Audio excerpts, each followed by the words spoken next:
coverage, community, commitment. This is WSFA 12 News at 10. Good evening and thanks for joining us. I'm Samuel King. The first witness in a corruption trial is expected to testify tomorrow. State Senator Scott Beeson of Gardendale is one of 3 lawmakers who wore wires during the FBI investigation. We're still waiting to see whether a magistrate judge will allow Beeson's tax returns to be subpoenaed by defense attorneys. But even before Beeson's testimony, there's already been a lot of action at the courthouse. Here's a wrap-up and a preview of what's to come this week in the corruption trial. Opening statements in the trial began on Friday after 4 days of jury selection. Prosecutors painted a picture of the defendants as a group of corrupt co-conspirators. Defense attorneys said none of the alleged illegal activities actually happened. One of the defendants, State Senator Harry Ann Smith of Slocum, was pleased with how the opening statements went for her side. A lot of us have been waiting for a long time to have our say in court, to tell our side, because our lawyers had said say nothing for 8 months. And of course there was speculation, during that 8 months, and we didn't get to tell our side of the story. Many of the same defendants and attorneys were back at the courthouse on Saturday for a rare weekend session. At issue whether former Governor Bob Riley, former DPS head Chris Murphy, and the department's former attorney should be compelled to testify. They just don't want us to talk about it. We've got a legitimate right to do so. We put on a public record of why we won't have the right to subpoena me. Now, every person ought to have to abide by the law. Riley's attorneys disagreed, saying he has nothing to do with the case. In order for a former governor to be called to the stand, it has to be relevant to this case, and the governor has to be the only person who's able to testify to it. A judge is expected to take a few days to make a recommendation. If Riley has to testify, attorneys have an agreement that he would be allowed 72 hours to return to Montgomery from his motorcycle trip to Alaska. And in all, 9 defendants are on trial, charged with conspiring to buy and sell votes for gambling legislation. You can follow the happenings from inside the courtroom on our Courtroom Chronicles blog, WSFA.com. You can also get up-to-minute information on Twitter and Facebook. Just search for Alabama Politics. More news from inside Alabama's legislature. The session is over, but the controversy over the new illegal immigration law is just beginning. Governor Bentley signed the act into law this week. The bill allows police to arrest anyone suspected of being an illegal immigrant if they're stopped for any other reason. It also requires public schools to determine students' immigration status, and all Alabama employers are now required to determine if any new employee is in the country legally. The new law will take effect September 1st, but opponents have promised legal challenges.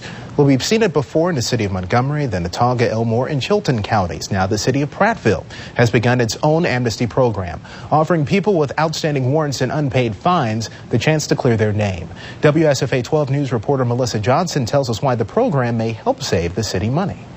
Some showers actually fell in the river region today. Meteorologist Jeff Jumper is here with a peek at your Doppler 12 storm vision forecast. Hey, Sam, people are bored of seeing us show the rain on the radar. Jeff, thanks very much. And more progress tonight along the road to recovery.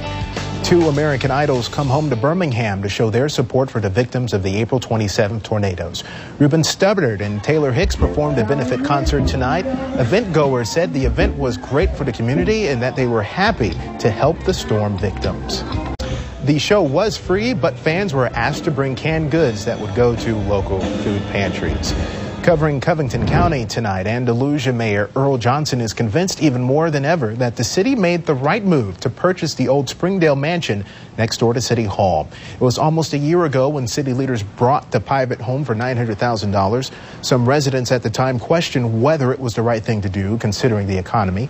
Mayor Johnson says the renovation work continues, that he has a long list of people and organizations who are interested in renting it out.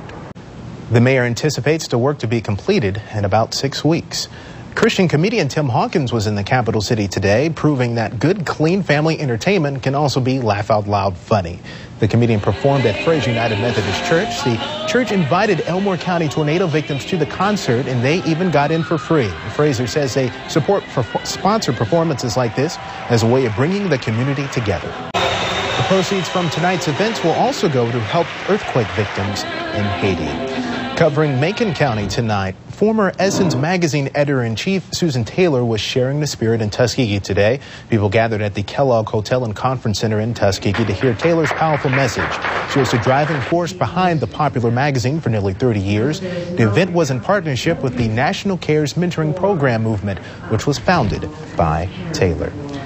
Well, the teen unemployment rate in Alabama is one of the highest in the nation. Find out how teens are battling their bouts with unemployment. Plus, Toyota begins to face a string of lawsuits stemming from a deadly 2010 accident. And also, we trade afternoon storms for near-record heat to start the work week. Meteorologist Jeff Jumper tells us how high the thermometer will rise in his updated Doppler 12 storm vision forecast. New at 10 tonight, for some teenagers, summer means one thing, finding a job. But for many, it's been slow going. Alabama has the 9th highest rate of teen unemployment in the country, and many businesses just aren't looking for help. WSFA 12 News reporter Melissa McKinney talked with teens hoping to land work. Another thing to keep in mind, employers say college kids returning home for the summer often come back to their old high school jobs. Some employers expect to have positions available in the fall when those students go back to school. The first lawsuit against Toyota over alleged acceleration problems has been scheduled for trial. It's the case of a Utah man whose Toyota Camry hit a wall in 2010. The case is expected to be heard in court in 2013. It will be the first of several. Plaintiffs claim that a throttle defect caused cars to accelerate unexpectedly. Toyota maintains that faulty floor mats, driver error, and other non-mechanical problems led to the accidents. And Jeff Jumper is here to tell us that the heat is here to stay.